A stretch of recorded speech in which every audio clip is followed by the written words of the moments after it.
Donc, rebonjour tout le monde, re-bienvenue dans notre autre cours d'INF 5111.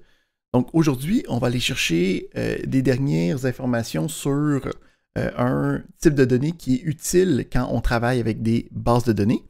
Puis, on va aussi aller regarder comment faire la visualisation, comment aller faire des widgets interactifs avec nos notebooks en Python.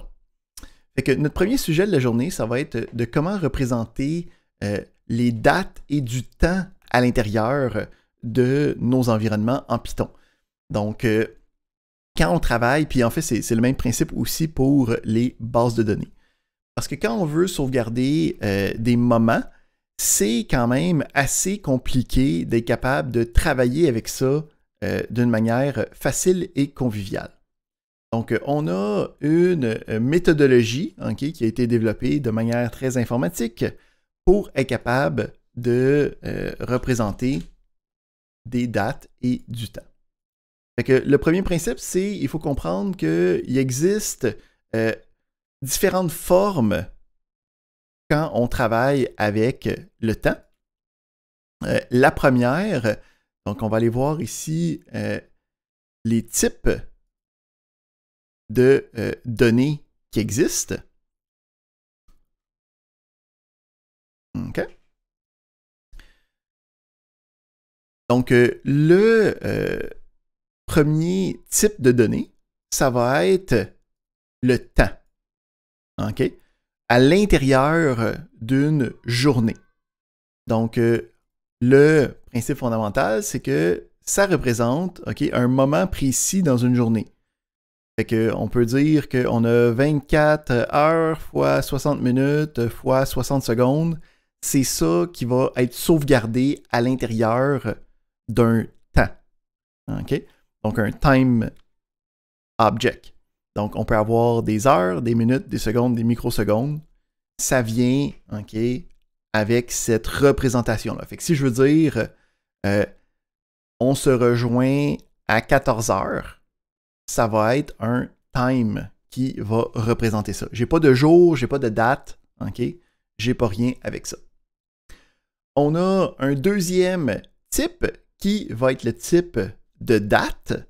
Donc, lui va représenter une journée dans le calendrier. Donc, le calendrier avec 12 mois, 7 jours semaine, c'est le calendrier grégorien.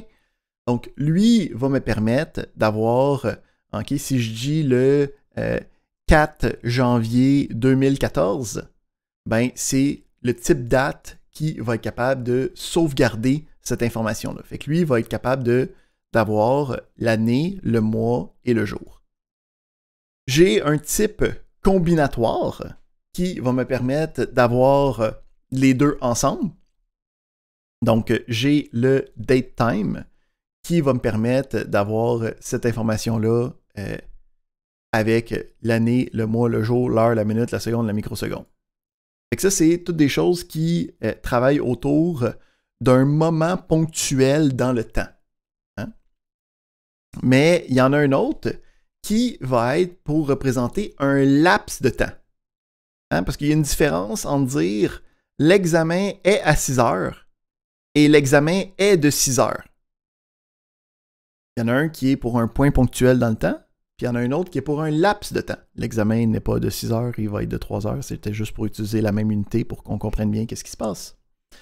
Donc, on va avoir ce qu'on appelle le time delta.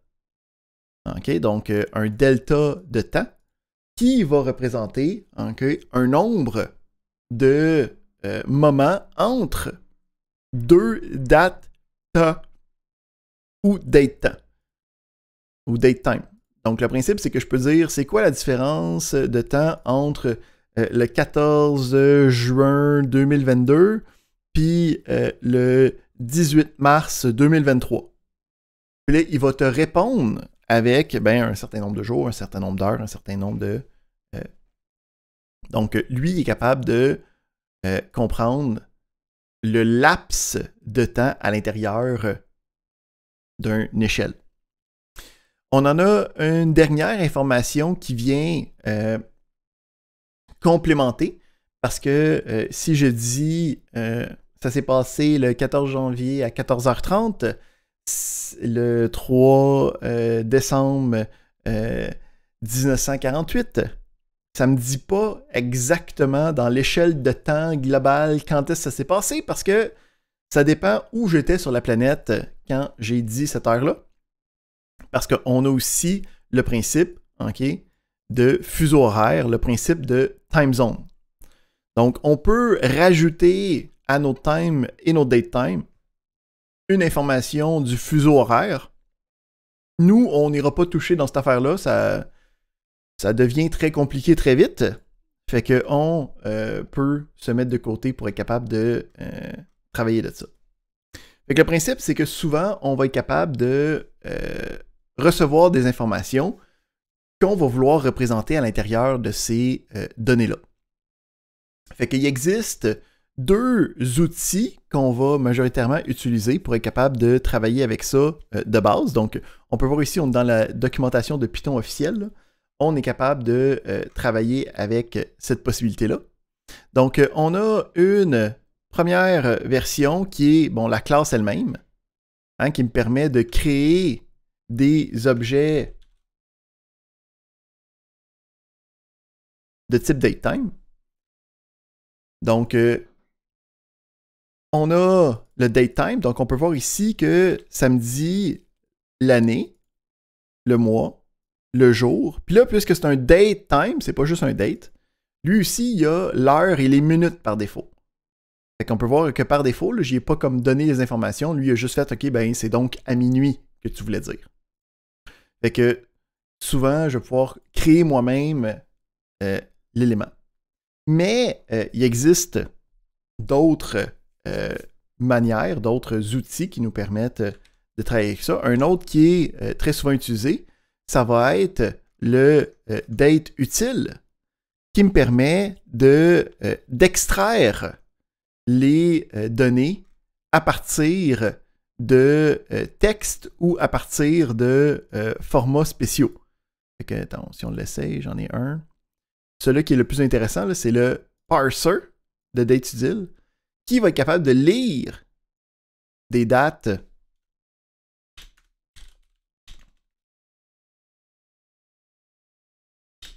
mettons en texte, puis d'être capable de créer à côté le même genre d'informations.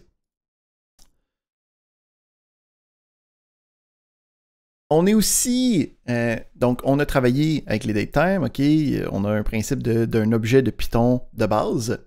Souvent, on va vouloir avoir ça dans des data frames, hein, d'avoir un data frame avec plein de dates à l'intérieur, si j'ai importé ça d'un CSV, d'une base de données. Donc, NumPy a aussi le principe de type datetime. Ça va être, lui, il appelle ça des datetime 64. Fait que avec lui, je peux, OK, créer des dates. Puis lui, en formatant la date d'une manière comme assez simple, il est capable de gérer, hein, puis de créer la bonne information automatiquement. Donc ici, qu'est-ce qui est intéressant, c'est que c'est le type datetime 64. Mais ici, il y a un crochet là, pour dire D, là, pour dire le jour. Ça veut dire que son unité de base, c'est un jour spécifique. Fait que si je fais quelque chose comme ceci, où c'est que j'ai une date, puis là, je veux lui ajouter 1, 2, 3, 4, 5, 6, 7, 8, 9, tu sais, parce que le principe, non, j'y rajoute 4. Ben, le principe, c'est qu'il est capable de me donner 4 jours plus tard. OK? Parce que lui, il compte ça comme étant des jours. Si j'y donne plus 45 676 jours de plus, ben, ça nous donne l'année 2140. Oh, ça tombe le même mois, le 24. Fait que NumPy est capable de travailler avec des dates souvent formatées d'une manière que ça peut être sauvegardé, mettons, dans un CSV. Là. Fait que ça fait en sorte que quand tu vas importer des choses, hein, ou quand tu vas vouloir venir extraire des informations d'une base de données, ça se peut que ça te donne des datetime. Fait que ça, c'était notre premier petit sujet de la journée. On va voir que ça devient possiblement intéressant dans le futur, des datetime. Fait que je voulais l'accoster avec vous. Fait que notre premier gros sujet de la journée, ça va être le principe de visualisation. Donc, la visualisation, c'est habituellement de prendre des données puis de l'afficher d'une manière qui est visuellement plus explicative, visuellement plus aidante pour la personne qui veut regarder ces informations-là. Donc, on a besoin d'avoir une librairie spécifique qui s'appelle Matplotlib. Donc, le principe, c'est qu'on avait avant un autre logiciel compétiteur qui s'appelait MATLAB, qui était capable de faire des graphiques vraiment facilement.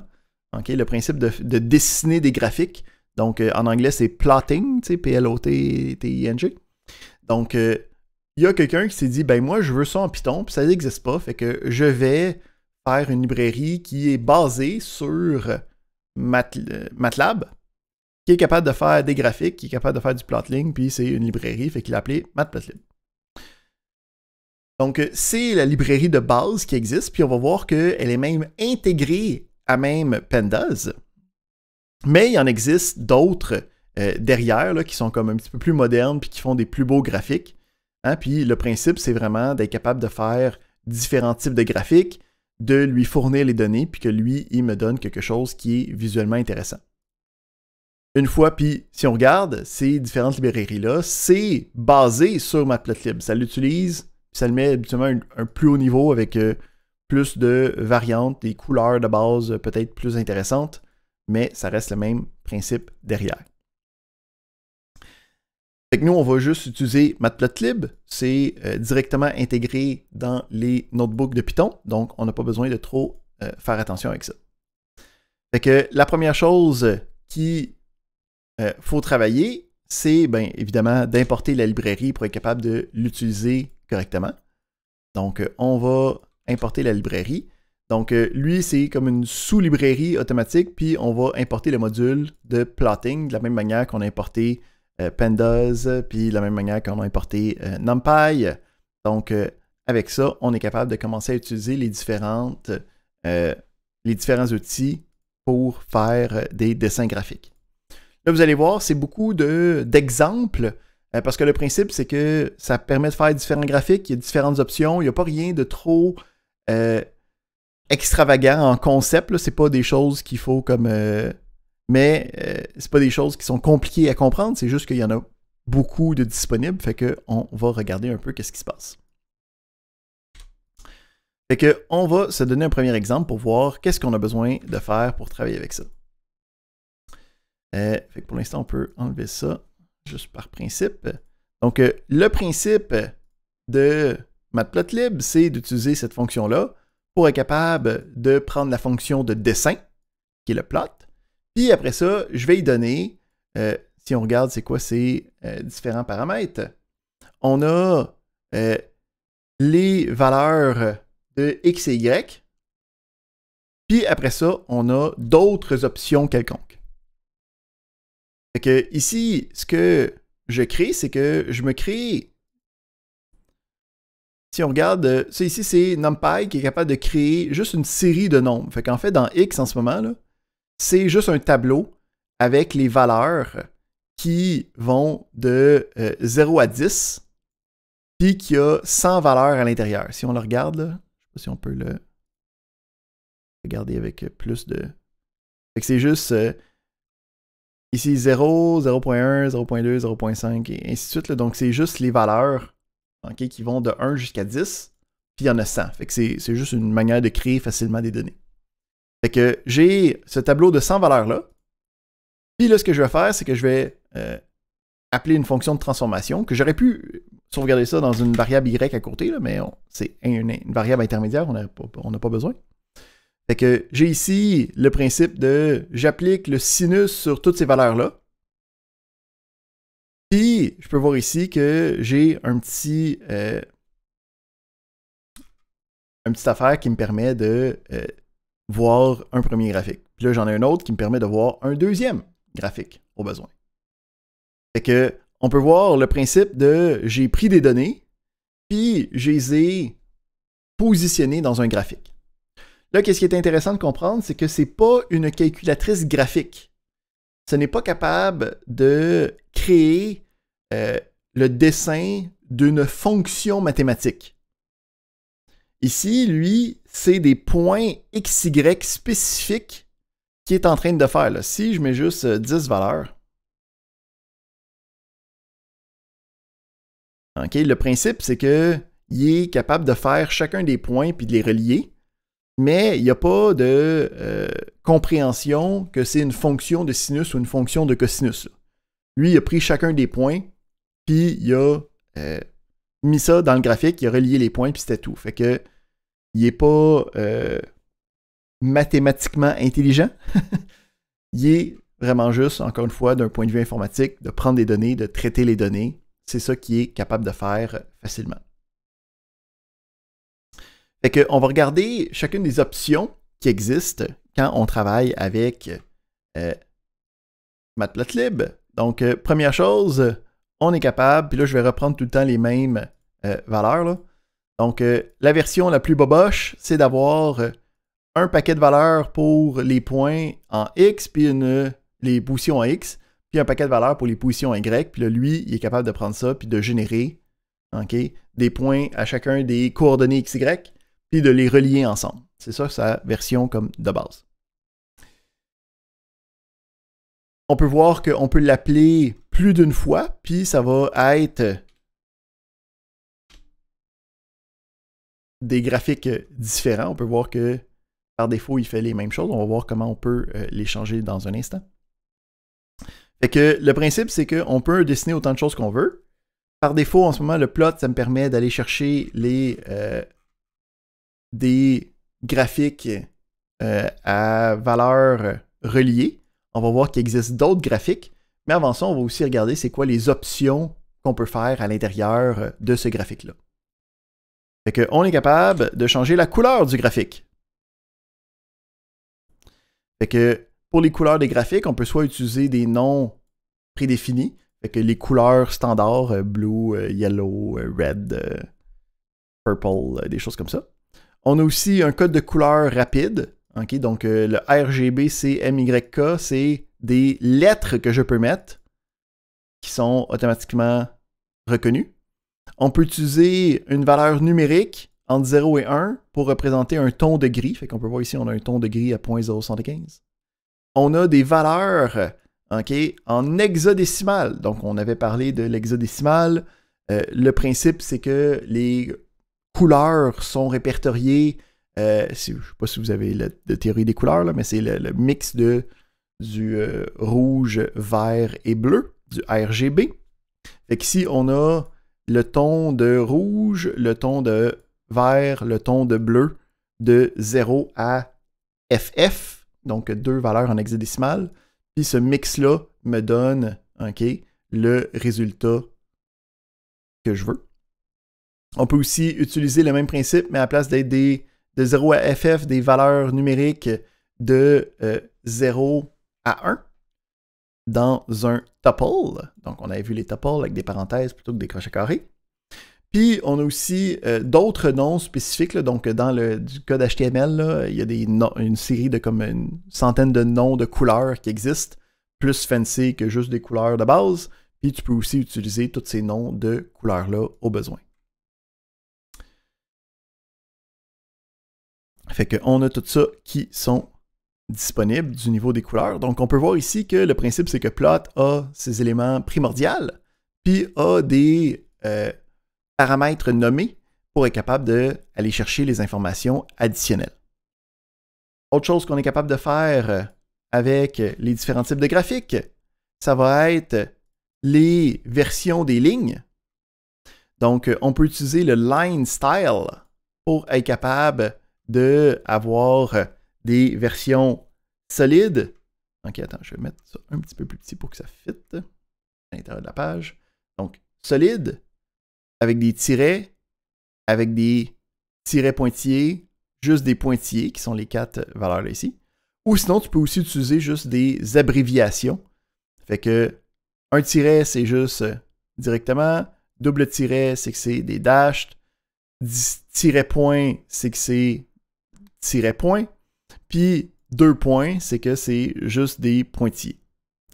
Donc, on voit ici qu'il y a comme juste beaucoup de variations, beaucoup d'éléments qui donnent la même chose pour être capable de trouver qu'est-ce que nous, on a besoin de faire. On est aussi capable d'ajuster les différents axes. Donc, on peut...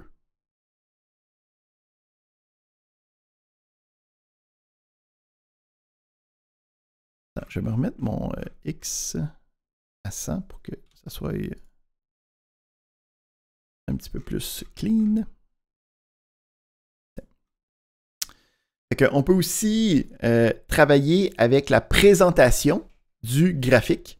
Donc, une fois que j'ai commencé à travailler avec, bon, ben, voici le graphique, je peux aller changer d'autres informations. Donc, on peut voir ici que par défaut, hein, ça allait de 0 à 10 parce que c'est ça les données qu'on avait. Donc, lui, il essaye de automatiquement mettre les données à l'intérieur, puis d'afficher, puis de mettre les échelles pour que tout fonctionne. Mais si je veux, je peux moi-même modifier ces différentes valeurs-là. Fait qu'on a des fonctions pour les limites utilisées. Fait que on peut voir ici qu'on a la limite à gauche, la limite à droite. Fait que moi, à la place d'être de 0 à 10, je l'ai fait sortir un peu. Là, on peut voir ici qu'il y a plus d'espace. Si, admettons, je mettais de moins 5 à 15, pour bien le voir. Je peux voir ici que okay, ça fait dépasser la partie de données. Puis je peux aussi y aller à l'inverse. Dire, je veux que tu commences à 2. Hein, puis là, il y a une partie des données qui ne seront pas présentées dans le graphique. Okay? Donc, je peux mettre une fenêtre là, plus spécifique où moi, je veux commencer à mettre des choses. Donc, on l'a pour la valeur en X, on a pour la valeur en Y. On a aussi les différentes étiquettes. Donc, le titre du graphique avec title qui va apparaître au-dessus. On peut avoir ici l'étiquette pour les X, l'étiquette pour les Y, donc les labels qui vont être juste du texte qui vont être présentés directement avec. On a aussi la possibilité d'avoir des légendes avec notre graphique. Donc, pour être capable d'avoir des légendes, on a besoin d'appeler le mot-clé légende. Mais là, pour savoir c'est quoi la légende de chacun, il faut donner une étiquette pour chacune des traces, chacun des dessins que je vais faire. Fait que je peux voir ici, j'ai le label qui est nommé signe de X. C'est ça qui me permet de mettre le nom signe de X à l'intérieur de mon environnement. Après ça, j'ai le cos de X qui a le cos de X qui vient après. On peut voir aussi qu'on a d'autres outils comme je peux, à la place de mettre mes limites directement, donner des informations en disant je veux que mes axes soient égales, que le 1 de ce sens-là soit égal au 1 de ce sens-là. Hein? Fait que ça fait en sorte que ça squish un peu pour que ça soit équivalent. On a aussi, quand j'utilise un troisième paramètre, le troisième paramètre va être la couleur et le type de trait. Fait que là, je peux utiliser les différents symboles. Hein? Fait que je peux voir ici que j'ai un 2 points qui fait que c'est des pointillés, puis le B qui fait que c'est en bleu. Et j'ai un tiret G qui fait que c'est un trait plein avec la couleur verte. Donc, on voit qu'on a comme plein d'outils possibles pour être capable de travailler avec ça.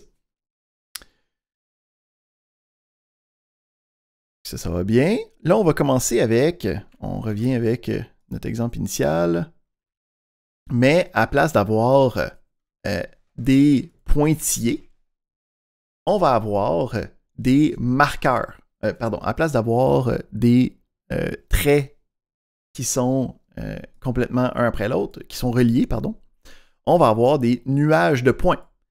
Donc, une des options que je peux avoir, à la place d'avoir des traits, OK, je peux utiliser des symboles spéciaux qui vont représenter des points spécifiques qui ne seront pas utilisés par la suite pour être reliés. Donc, quand je veux un nuage de points, c'est des éléments intéressants. Si je n'ai pas nécessairement de fil conducteur, là, hein, si j'ai plusieurs valeurs sur le même X, le même Y, des choses comme ça, c'est des choses qui peuvent être faites tant que ce n'est pas relié. On a différents types de symboles. Fait que ici, il y a la liste de tous les différents symboles pour les points individuels. Donc, je peux voir ici le O, le point, le virgule, le X, le plus, le V, le en haut, le chevron à gauche, chevron à droite, le S, le D pour square puis diamond. Puis je peux voir ici dans la légende, OK, les différentes valeurs. Fait que là, ici, j'ai juste créé un tableau qui allait avoir des valeurs aléatoires à l'intérieur, juste pour se donner un petit graphique, le fun, pour être capable d'avoir toutes ces différentes variations-là à l'intérieur. Donc, on peut voir ici qu'il s'est passé plusieurs choses pour que ça soit agréable pour les yeux. On a le principe que ça fitait de 1 jusqu'à 1 par défaut. Donc, on utilisait les générateurs de nombres aléatoires qui génèrent des nombres de 0 à 1. Puis là, je voulais faire rentrer ma légende. Fait que j'ai augmenté ma limite en X pour avoir un petit espace blanc pour faire fitter ma légende pour pas que ça empiète sur les différentes données. Parfait. Fait qu'on a ce principe-là pour être capable d'avoir des points plus sporadiques. On peut aussi faire des nuages de points, mais là, pour avoir des nuages de points, on va avoir une fonction qui n'est pas la fonction plot. Fait qu'il existe, dépendamment du graphique que tu veux faire, différentes fonctions pour faire dessiner le graphique que tu veux. Fait qu'on va se donner un petit exemple, puis on va le regarder, puis on va voir qu'est-ce que ça nous donne. Fait qu'ici, on a un nuage de points avec une troisième information, une troisième comme dimension, okay, une taille, une couleur, qui permet de travailler avec des informations qui sont plus complexes. Fait que ici, on a le scatter plot, donc c'est à la place du plot, c'est le scatter. Puis, on a quand même les données en XY, mais on a des données en XY, mais on a aussi des données de couleur, puis on a aussi des données de taille. Fait qu'ici, ça pourrait être des positions géographiques, puis des quantités de population, des choses comme ça. Donc, hein, on a un X, on a un Y, mais on a une troisième ou une quatrième information que je veux représenter dans le graphique. Fait qu'ici, je peux voir qu'on a un nuage de points, mais chaque point a deux informations additionnelles. Des couleurs, puis une taille de leur petit cercle. Fait que plus le cercle est grand, plus la valeur qui était agencée était grande. Puis pour la couleur, ben ici, on a un heatmap, une carte de chaleur, qui permet de savoir ben, si c'était cette couleur-là, cette quatrième information-là était pour le mauve très basse, puis pour le jaune très haute. Donc, on a différentes fonctions. Puis là, le principe, c'est que si je veux aller voir comment ça fonctionne, il y a toujours la documentation qui vient avec, particulièrement si on veut chercher avec matplotlib scatter. Il y a toujours avec des exemples qui me permettent d'aller voir comment ça fonctionne, qu'est-ce que je fais avec, c'est quoi les différentes options qui peuvent venir avec ça, c'est quoi les différentes options de paramètres. Donc, comme d'habitude, on est maintenant des pros de documentation pour être capable de voir comment fonctionnent les éléments à partir d'exemples.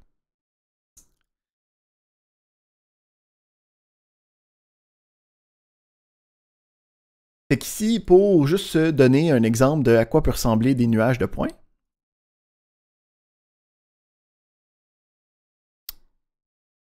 on a un dataset ici intéressant, qui est un dataset de gestion. Voyons, c'est un dataset, fait que c'est un set de données déjà préfaites pour se pratiquer à faire de l'intelligence artificielle. Fait que, on a ici le set Iris, qui existe depuis de longue date, qui est quelqu'un qui a décidé de prendre deux types de plantes, puis de mesurer la largeur, la longueur des pétales, okay, pour voir est-ce qu'il y avait une corrélation possible entre ces différents éléments-là. Fait que là, je veux être capable de mettre sur un graphique la grosseur. Parce que si je regarde le dataset que j'ai mis dans Iris, le principe, c'est que c'est juste une série de valeurs. Okay? Donc, pour chaque élément, ça me dit voici les tailles des différentes pétales. Voici c'est quel type de fleur, quel pétale, quelle fleur, quel pétale, quelle fleur. Fait que quand on a ces informations-là en purement données, on n'est pas capable de savoir est-ce qu'on est capable de les distinguer facilement ou pas. Hein? C'est quoi leur différence? Mais là, quand je viens les mettre en graphique, là, je suis comme, oh shit, la couleur ici représente un différent type de plantes. Fait que je peux voir en ce moment qu'il y a une distinction extrêmement claire entre un certain type de plante, puis que les autres, il y a peut-être d'autres choses qu'il faudrait que j'aille voir. J'ai une question de Rosa.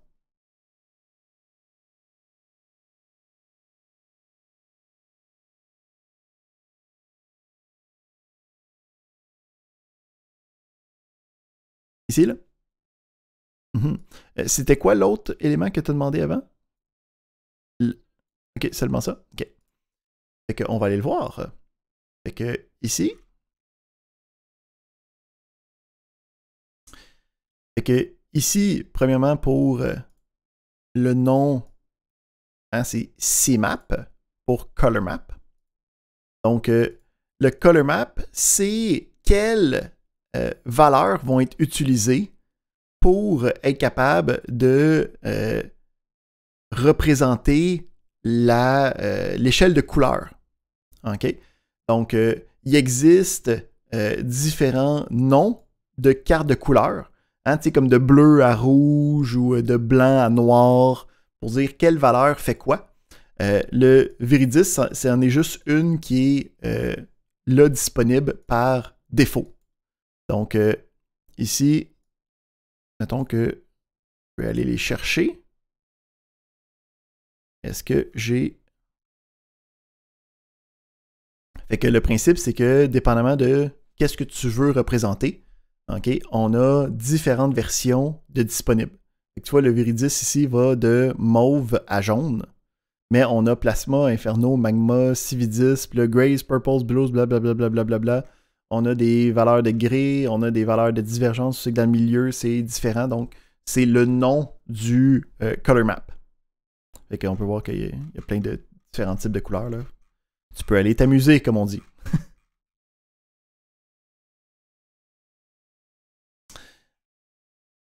Même principe, c'est tous des éléments qui vont venir travailler. C'est comme là, mettons, si on regarde le color map, nous autres, notre Viridis, c'est pas mal plus pâle, hein, que qu'est-ce qui est marqué ici.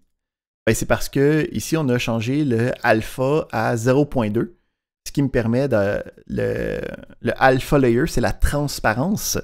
Donc, si on s'en va voir ici, on regarde le alpha. OK? Donc, le alpha blending, c'est de la transparence en anglais. Donc, ça peut être soit 0 si c'est transparent ou 1 pour que ce soit opaque. OK? Donc, si, admettons, ici, je monte cette valeur-là, tester, ça devrait être plus opaque que tantôt. OK? On peut voir ici que c'est effectivement le cas.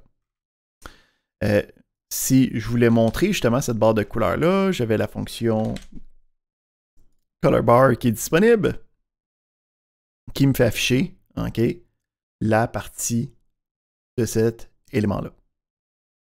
Et ici, ce color bar-là n'est pas une bonne idée, parce que le principe, c'est que c'est juste 3 couleurs. C'est tout le temps juste 3 couleurs. C'est 0, 1 ou 2, hein, pour montrer le type de fleur. Fait que je te dirais que le color bar ici, c'est peut-être pas la bonne idée de montrer ça. Ça porterait à porter à confusion.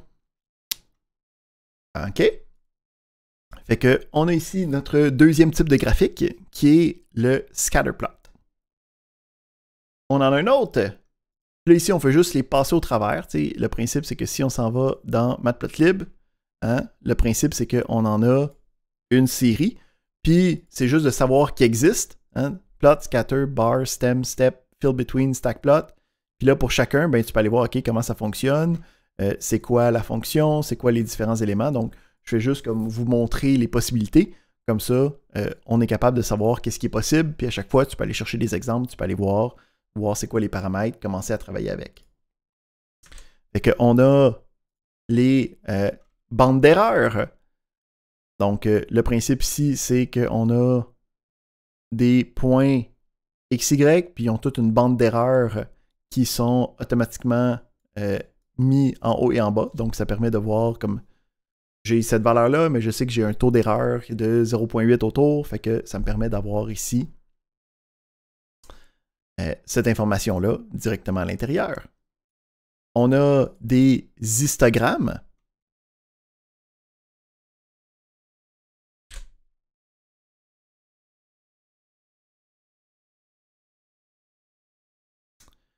Attends, on va commencer avec juste l'histogramme. On a l'histogramme ici qui me permet de mettre les valeurs dans des comme de buckets, là, hein, puis de comptabiliser le nombre de valeurs. Donc ici, le principe, c'est que j'ai fait 1000 valeurs aléatoires. Donc, ces valeurs-là utilisent une distribution normale. OK, fait que si on regarde, c'est quoi data? Pour voir qu'est-ce qu'il y a à l'intérieur. Fait que si on regarde, là, OK, c'est moins 2.1, 0.05, 0.03, hein, parce que c'est exposant moins 1, moins 1.2, OK, on a 0.09. Donc, il y a plein de valeurs qui tournent autour de 0. Puis qui, hein, le principe, c'est que sur une distribution normale, on a ici ce genre de courbe-là à long terme. Fait que ici, ce que ça fait, c'est que pour chaque valeur, mettons qui est entre 0 et 0.5, ça va comptabiliser le nombre d'éléments. Fait que je peux voir ici qu'entre 0 et 0.5, on a eu autour de 230 quelques valeurs. Puis entre 0 et moins 0.5, on a eu autour de 250 valeurs. Fait que ici, qu'est-ce qui est intéressant, c'est qu'on a des boîtes qui ont été créées, puis ça a tout été créé automatiquement, là. Mais si je m'en vais voir comment ça fonctionne, Instagram, je peux voir que le nombre de boîtes, OK, je peux le changer, là. Fait que je peux le mettre à 10. Ben, en fait, le défaut, c'est à 10. Fait que je peux voir que c'est ça qui s'est passé. Il y a 1, 2, 3, 4, 5, 6, 7, 8, 9, 10 boîtes qui ont été créées de manière automatique pour gérer les informations. Si je veux, hein, je peux en faire une version plus fancy. Où c'est que, mettons, je change le nombre de bins, OK, change la couleur des traits autour, hein, pour avoir quelque chose de différent. Fait que là, ici, je peux voir que j'ai 30 petites boîtes. J'ai mis de la transparence, j'ai changé la couleur, OK? Donc, puis j'ai pas mis de contour non plus noir. Donc, ça nous fait un histogramme qui me permet de travailler avec. On a aussi des histogrammes qu'on dit de 2 dimensions, donc qui permettent de représenter des données possiblement un peu plus intéressantes, des données sur 2 dimensions, donc des X et des Y. Donc, on a le même principe, mais avec des données XY, on a encore une fois le nombre, le décompte à l'intérieur. Ici, on peut savoir que tout ce qui est autour de 0,0, puis c'est très, très contingenté, puis plus on se déplace, okay, plus on en a peu. Donc, on a ici le Hist2D, hein, qui me permet d'avoir des X et des Y. Là, ici, je peux voir que j'ai donné les mêmes valeurs pour les deux. Là, hein? J'ai donné les mêmes valeurs pour les X et les Y. C'est pour ça que ça me donne quelque chose qui est complètement linéaire. J'ai mis le color map aux valeurs de bleu, hein, les choses bleues, mais si je l'enlève, je vais me prendre le Viridis habituel. Et là, ici, j'ai un décompte très grand au milieu, mais plus on s'écarte, plus c'est petit.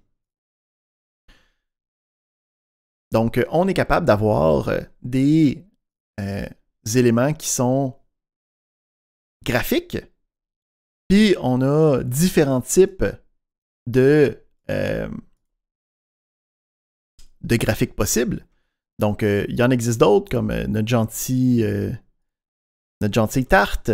Okay? Si je veux avoir des cases en hexadécimal plutôt que en quadrillé, j'ai des contours pour avoir des informations sur une échelle tridimensionnelle. J'ai même des versions avec des outils pour faire de la génération de graphiques en 3 dimensions que je peux par la suite voir. Okay, fait que, je ne sais pas si il va être capable facilement avec le 3D. Ouais. Fait que on a ici le graphique 3D qui a été généré. Pardon. Fait qu'on est capable de faire des graphiques de différents types. Le principe, c'est de savoir c'est quoi le nom du graphique, puis d'être capable de l'utiliser avec notre environnement. Qu'est-ce qui est intéressant à savoir, c'est que les graphiques sont automatiquement inclus avec avec Pandas. Fait que si on s'en va voir dans Pandas,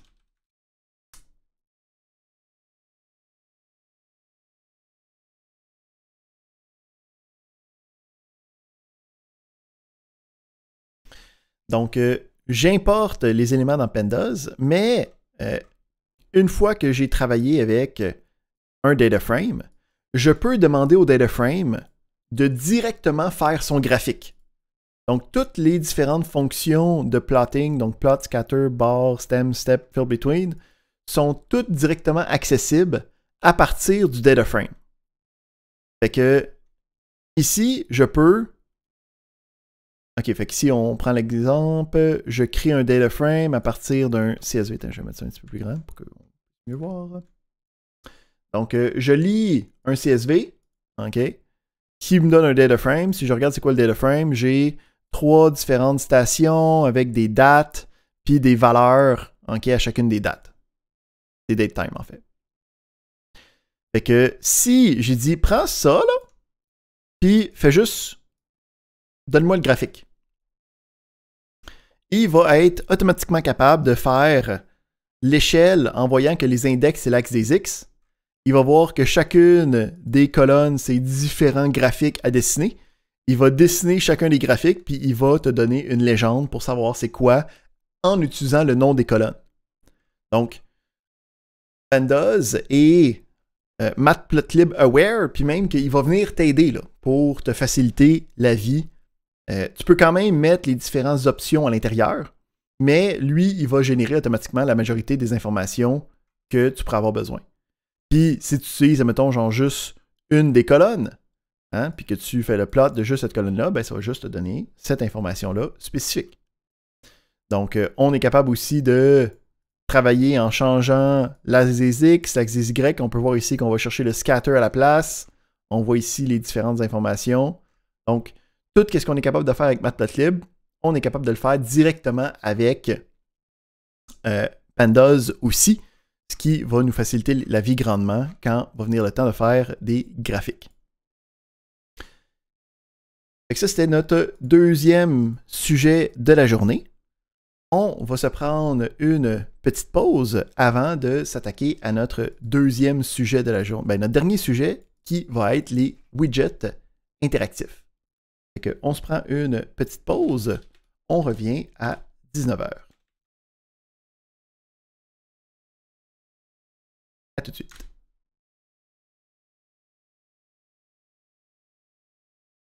Donc, avec les graphiques, on est capable de faire des belles choses, mais allons voir comment mettre des éléments qui deviennent interactifs à l'intérieur de nos différents environnements. Donc, on va vouloir ajouter ce qu'on appelle des widgets, okay, ou en français des fois des contrôles interactifs, qui vont nous permettre d'avoir une meilleure granularité, une meilleure sélection sur qu'est-ce qui est possible avec les graphiques, en fait, ultimement. Donc, on va être capable de faire bouger les graphiques puis d'avoir des résultats intéressants à l'intérieur de ça. Fait que, encore une fois, c'est une librairie déjà existante qui va être capable de faire ça. Nous, on va juste être capable de l'utiliser correctement. Donc, on va aller étudier qu'est-ce que ça peut nous offrir, c'est quoi les différents widgets qui vont être disponibles, puis qu'est-ce qu'on peut faire avec tout ça. Donc, on commence, puis on va utiliser la librairie IPyWidgets. Donc, comme d'habitude, on importe ça. On est content. Puis, une fois qu'on a ce premier principe-là, on va aller regarder comment travaille le minimum viable d'une fonction. Donc, cette librairie-là va avoir une fonction interact qui va me permettre de facilement créer un petit tableau de bord avec différents contrôles pour être capable d'avoir un élément qui est interactif. Blablabla. Bla, bla, bla, bla. Qu'est-ce qui s'est passé? Qu'est-ce que j'ai écrit?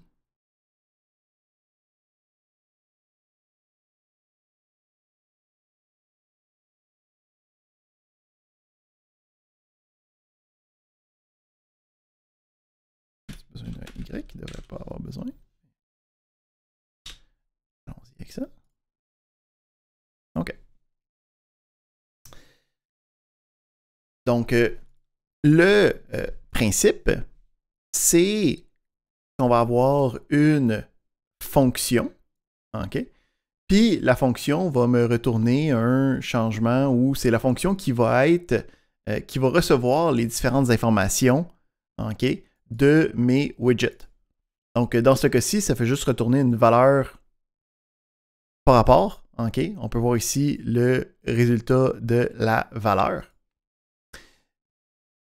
Puis la fonction interact va être capable de prendre cette fonction-là, puis on lui envoie, OK, les valeurs, mettons, de défaut des paramètres possibles. Puis le principe, c'est que quand je change les éléments interactifs, je peux les changer manuellement ici aussi en mettant, je pense, une valeur, comme ça.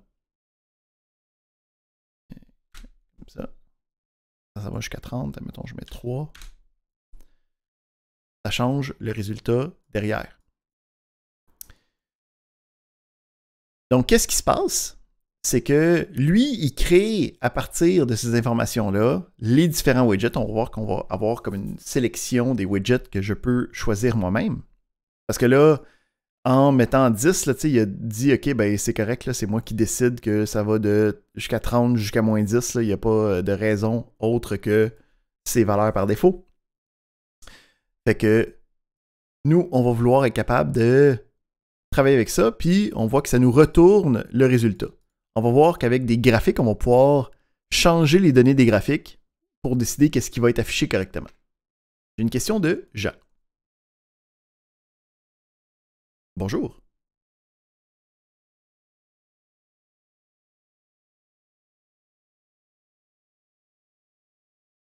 Ici, tu parles? Ici, c'est que ça sort cet élément-là. Tu pourrais juste mettre quelque chose de même. Ça va sortir une chaîne de caractères vide. Attends.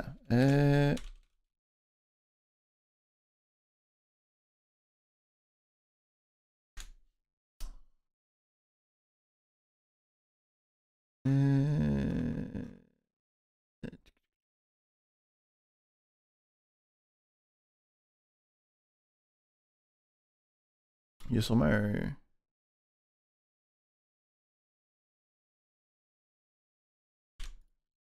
outil, quelque chose de même.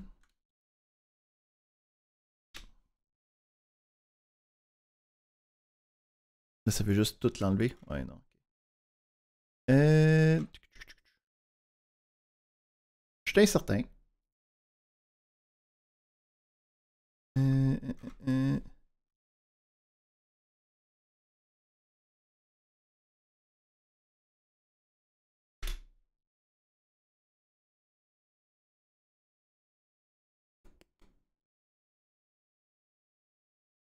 Incertain.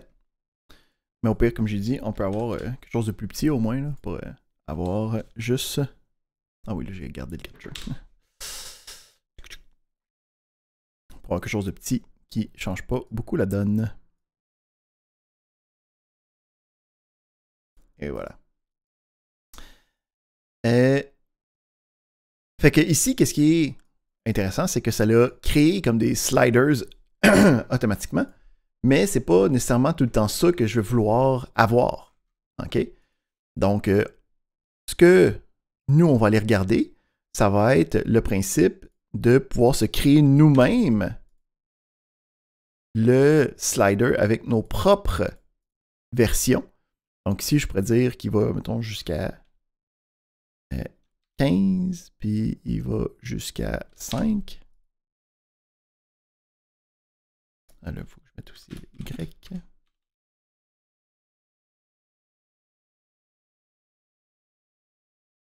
Puis à ce moment-là, OK, celui-là par défaut, il change pas mal plus. Mais celui-là que moi j'ai créé, OK, puis on va aller voir comment les créer dans un instant. Là.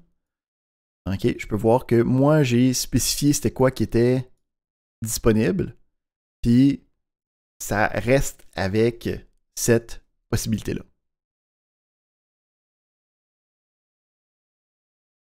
Donc, on va aller voir la liste des différents widgets possibles pour... Oui. Oui.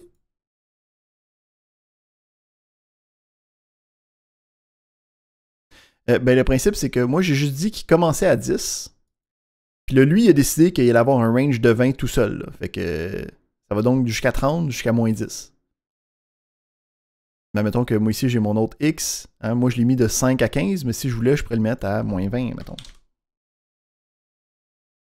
Puis là, ici, il va jusqu'à moins 20 en partant à 10. Donc, c'est purement des valeurs numériques qui ont été sélectionnées. J'ai une autre question de Jean. Écoute.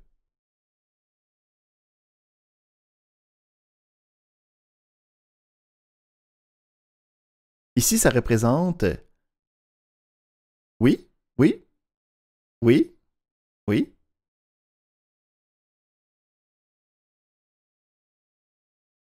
Exact. Donc, le principe ici, c'est que quand je fais Interact, j'ai la fonction résultante que j'ai définie plus haut. Puis, j'ai les différents paramètres que j'ai envoyés en tant que paramètres nommés. Et que lui me retourne automatiquement le résultat de cet élément-là.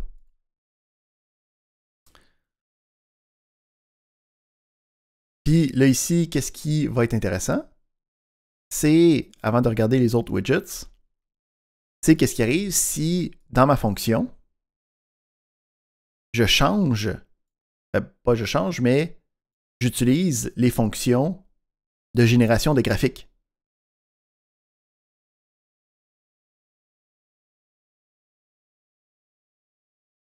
Fait qu'ici, j'ai deux widgets, OK, que j'ai dit que j'allais de moins 2 à 2 puis de moins 3 à 3. Puis là, j'ai fait ici un calcul qui va faire un mx plus b, là, une courbe. Fait que le principe ici, c'est que j'ai une courbe droite. Puis là, ce que je peux faire, c'est changer la forme de la courbe pour avoir des éléments qui vont apparaître. Là, je sais pas pourquoi, mais habituellement, ça remplaçait le graphique, là, mais aujourd'hui, on dirait qu'il y a un petit bug avec Google Colab. Si ça fait encore ça la semaine prochaine, je vais avoir trouvé un petit fixe. Là. Mais habituellement, ça fait juste remplacer le graphique courant plutôt que d'en créer plusieurs. Là. Fait que ça fait juste bouger le graphique directement.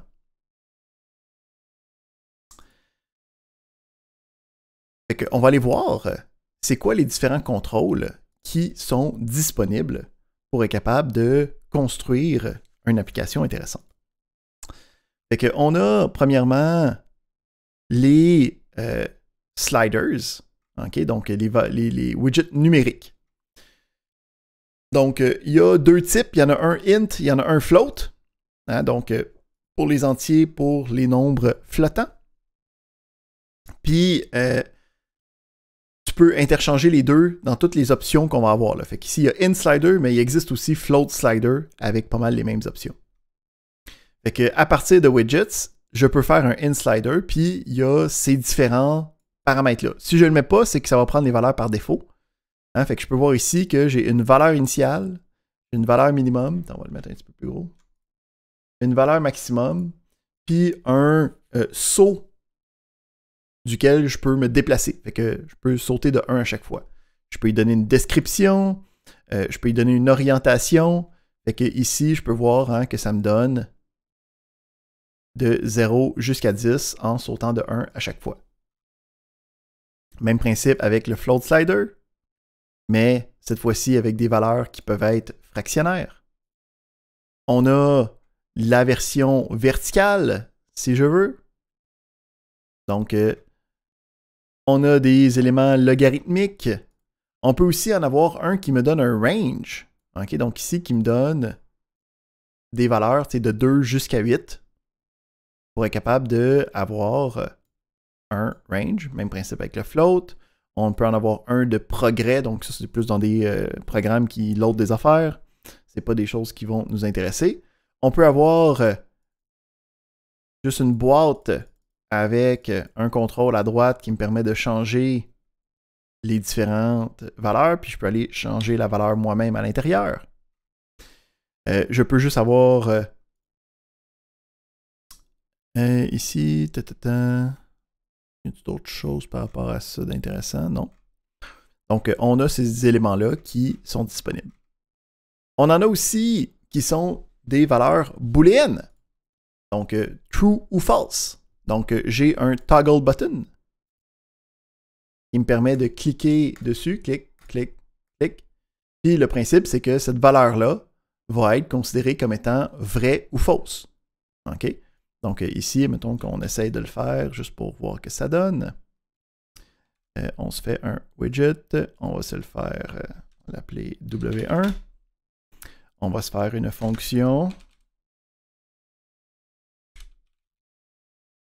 qui reçoit rien pantoute.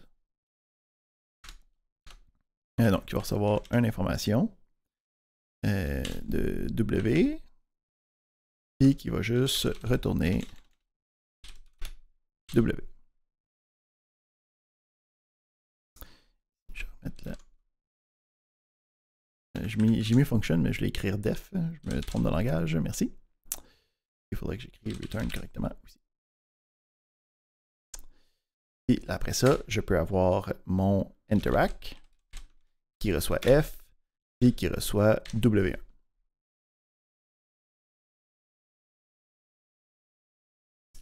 Qui va être W est égal à W1.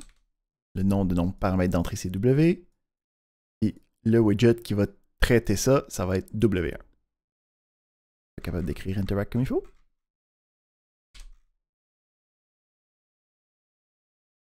Le nombre de paramètres va... Ah, c'est parce que c'est pas F2. Le nombre de paramètres va dépendre du nombre de paramètres que moi j'ai défini dans ma fonction. OK? Donc ici, j'ai juste un paramètre, fait que j'ai juste besoin de la fonction et de remplir ces différents paramètres à lui. Là, ici, ce que j'ai fait, c'est que j'avais mis F à la place de F2. Fait que là, je peux voir ici, j'ai le bouton avec la description. Et là, quand je clique dessus, je peux voir que le résultat qui est juste retourné me permet de décider qu'est-ce qui se passe à l'intérieur. Fait que là, je peux faire des choses intéressantes. Là. Parce que si, admettons, j'ai un graphique, je peux décider, ben, si je clique, affiche-moi telle chose. Si c'est false, affiche-moi telle autre chose. OK? Parce que si, admettons, je pourrais dire if w, hein, puis là, je peux retourner. Wow, beau graphique. Donc ici, le principe, c'est qu'à place du return beau graphique, tu préfères un plot show, là. Puis dans le else, on pourrait return autre beau graphique.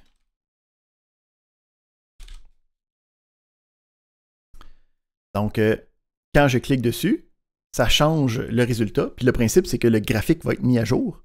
Hein, puis quand je clique dessus, ben là, ça ferait afficher l'autre graphique. Donc, je peux avoir comme différentes sections, différentes sélections de qu'est-ce que je veux avoir. Hop. Même principe, mais avec un checkbox. On a des affaires juste qui montrent quelque chose, ce ne sont pas interactifs, c'est pas intéressant. On a des éléments de sélection. Cela aussi est intéressant parce que ça va être une liste de valeurs qui va être disponible. Ici, on va en faire un autre. On va se faire F3 qui va recevoir un widget quelconque. Puis, on va juste faire retourner directement, juste pour voir que ça donne.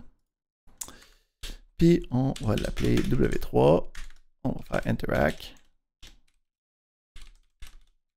On va avoir F3. Puis, ça va être W3 qui va être présenté. Ici, je peux voir que j'ai une liste d'options qui vont apparaître dans la liste. Puis le choix que je fais dans le drop-down, c'est ça qui est envoyé en paramètre. Fait que là, ici, je pourrais avoir, mettons, une liste de différents graphiques, encore une fois. Le dépendamment du choix, j'aurai différentes versions des graphiques que je veux présenter. J'ai des boutons radio. Donc, les boutons radio, c'est comme un drop-down, mais j'ai juste toute la liste directement de disponibles. J'ai le select, qui est aussi comme le drop-down, mais qui va avoir la liste dans une liste verticale avec un choix que je peux sélectionner avec mes flèches aussi. J'ai une liste de sélection avec des options sur un slider. OK? J'ai le principe du range. J'ai les principes de bouton pressoir. Puis j'ai aussi le même principe de, mettons, select multiple. Cela est intéressant parce que si j'utilise Shift ou Control, je peux en sélectionner plusieurs. Fait que cela est intéressant. On va aller le regarder un instant. On va l'appeler W4.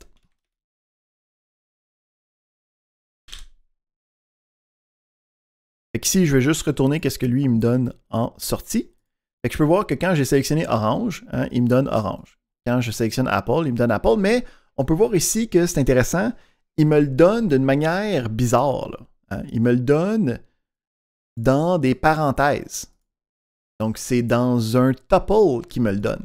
Mais c'est quand même comme un tableau avec différentes cases. Fait que si j'en sélectionne deux, je peux voir qu'il me donne un tuple avec deux valeurs. Si je sélectionne les trois, il me les donne les trois. Et à partir de là, je peux encore une fois parcourir ce tableau-là, commencer à dire qu'est-ce que je veux sélectionner ou pas, qu'est-ce que je veux avoir à l'intérieur pour être capable de travailler avec. On a ensuite, bon, juste des boîtes de dialogue, des boîtes de saisie. Donc, je peux rentrer quelque chose. Une boîte de saisie que je peux changer. Une boîte de saisie avec un drop-down. Des boîtes avec du texte, mais que je ne peux pas voir. Les labels, les autres, c'est seulement pour afficher quelque chose. OK, donc cette partie-là ici. Puis je pense que c'est pas mal ceux que je voulais voir avec vous. Non, on a aussi... Bon, on a le bouton qu'on a vu tantôt, qui me permet d'activer quelque chose. On va avoir aussi les dates et les time pickers. Donc, on a la possibilité de avoir des date time pickers pour être capable de sélectionner ce qu'on veut. On peut même aller sélectionner, OK, une date avec une heure précise. Puis, si on sélectionne ça,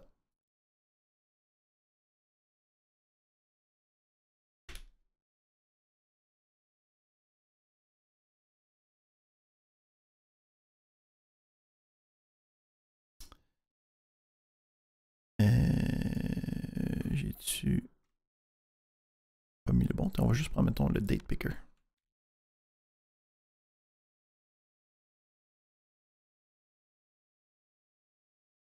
Okay. Donc, dans le date picker, là, vous voyez pas le pop-up. Mais il y a un pop-up ici où c'est que je peux sélectionner la date. Là. Puis, on peut voir ici que quand je sélectionne la date, ça me sélectionne, ça me crée un date time avec cette date-là qu'on a vue ce matin.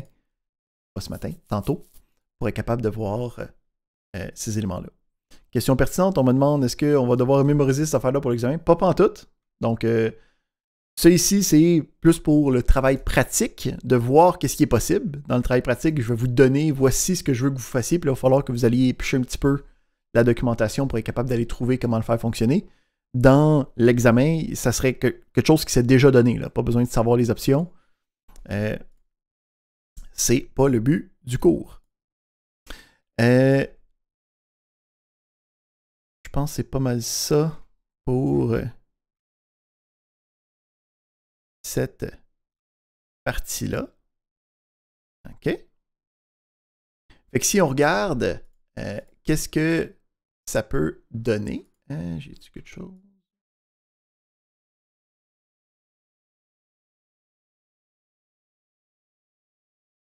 Ah non, c'est ça que je voulais montrer. C'est ça qui était bon.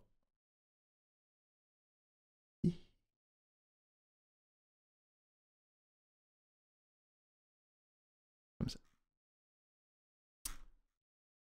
C'est ici.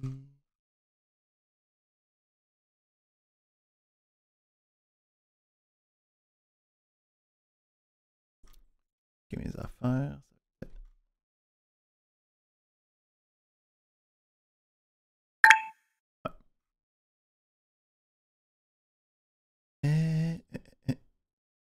Ici, mettons un exemple de qu'est-ce qu'on peut faire avec ça.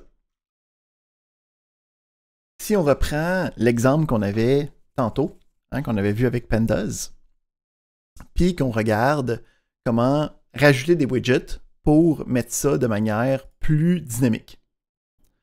Donc, ce qu'on peut faire ici, c'est avoir la gestion de sélection de différentes stations.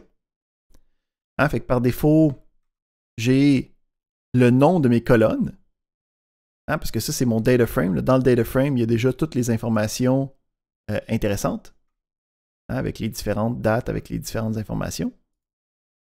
Fait que là, moi, je prends le nom des colonnes, puis ça va être le nom de mes stations. Fait que là, je peux sélectionner ce que je veux, puis ça va me donner les différentes affaires. Là, je peux voir, OK, on a un problème, là. La station Antwerp, elle a juste une certaine donnée, des certaines données, même pas toutes. Puis, j'ai aussi le principe d'un date picker qui va me permettre de choisir une date, OK, qui va me donner quand est-ce que ce graphique-là a été fait. Fait que là, je peux voir ici, c'est du 15 au 16 mai que j'ai sélectionné. Fait que si je regarde à quoi ça peut ressembler, le but, c'est d'être capable d'aller chercher les informations. Fait que moi ici, ce que j'ai fait, c'est que j'ai été chercher de mon data frame initial juste la liste des stations que j'ai reçues. J'ai été prendre une date initiale, puis j'ai fait un delta de 1 jour. J'ai été chercher juste cette date-là à l'intérieur. Fait que ça a vraiment pris juste la partie importante à l'intérieur de mon data frame. Puis là, de ces parties importantes-là, j'ai dit, fais-moi un plot pour être capable de voir qu'est-ce qui se passe. Puis là, ici aussi, juste par principe, j'ai fait l'affichage des informations là, pour qu'on puisse voir facilement qu'est-ce qui se passe avec ça.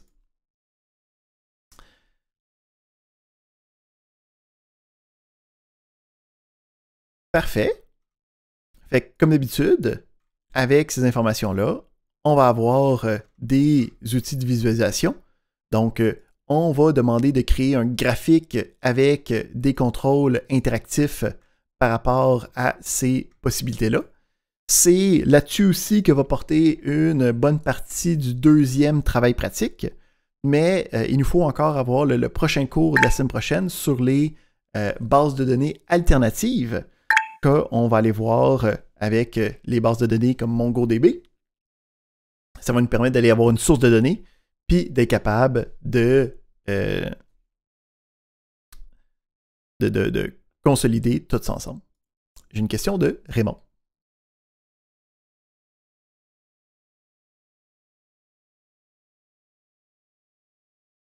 Mm-hmm.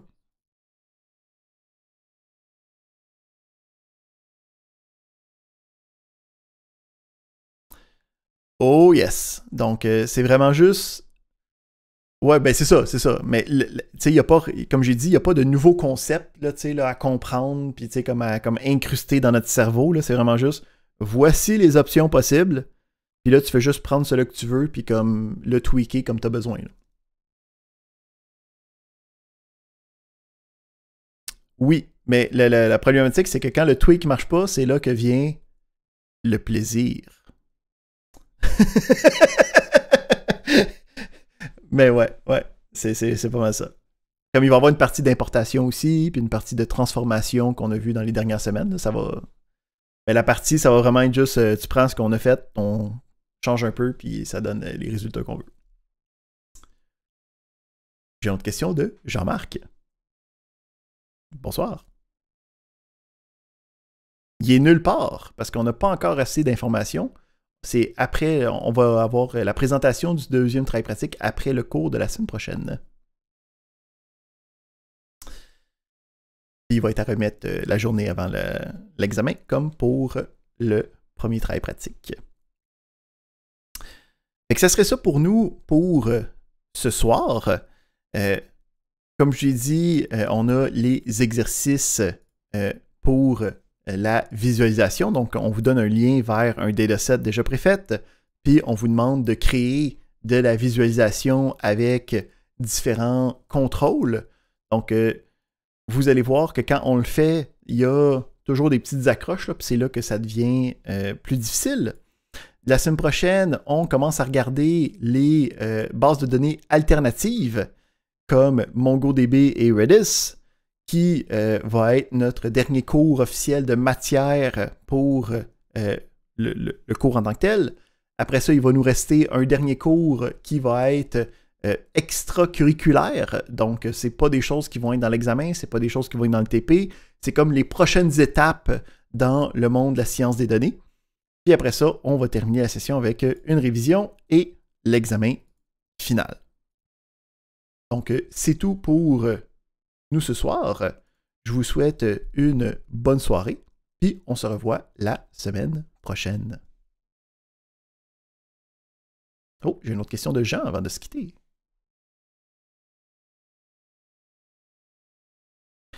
Il va être présenté la semaine prochaine.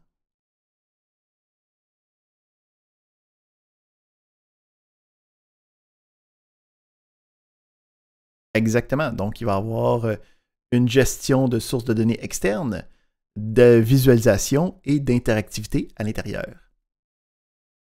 Tout ce qu'on a vu jusqu'à date. C'est ça le principe. J'ai une autre question de Raymond. Non? Pas de question de Raymond. Oui. Oui. Donc, c'est assez. Fait, ben, c'est fait comme ça. Vous allez voir que quand on essaie de faire les graphiques puis l'interactivité, ben des petites affaires sont fatigantes. Fait que c'est là que on s'amuse, comme on dit. J'ai une autre question de Kofi.